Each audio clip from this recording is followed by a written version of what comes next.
Pemirsa nenten wantah mewasana ring penyeberangan barang ke Nusa Penida, kewentenan ombak ageng taler kepanggih ring pesisi Kelungkung, ngawit saking pesisi Tegal Besar, Desa Negari, kantos ring pesisi Lepang, Desa Takmung, Kecamatan Banjarangkan. Selehin saking ageng nyane, ombak kantos ngeranjing wewidangan villa miwah resort sane wenten ring wewidangan Inucap.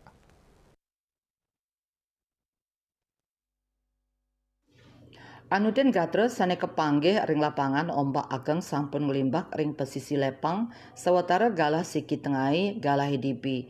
Ombak ageng kantos ngeranjing ring jogging track sane kewangun ring dur tanggule. Pengunjung sane wenten nampek ring pesisi taler nanin melaib antuk ngelidin ombak ageng Inucap. Ageng nyani ombak kantos 3 meter sane ngawinang toye segarone ngeranjing kantos ring widangan resort sisi kelot. Ombak ageng taler kepanggih ring pesisi Tegal Besar Desa Negara.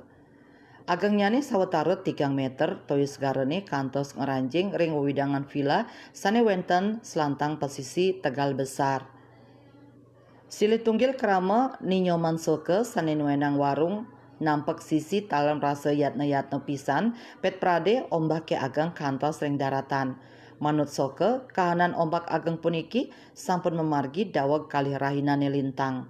Dane taler merasa tenang santukan sampun ngewangun tanggul ring pesisi Tegal Besar sane ngawinang toyo segarane nenten kantos doh ngeranjing ke penepi tur nenten kantos ngawinang abrasi sayan ageng. Sekadi kauningin BMKG sampun medalang peringatan gelombang tinggi kalih kantos 4 meter daweg tanggal 21 Mei selantang Samudra Hindia utamanya nih pesisi Pulau Jawa, pesisir selatan Bali kantos selatan NTB dan Pos Nguningayang.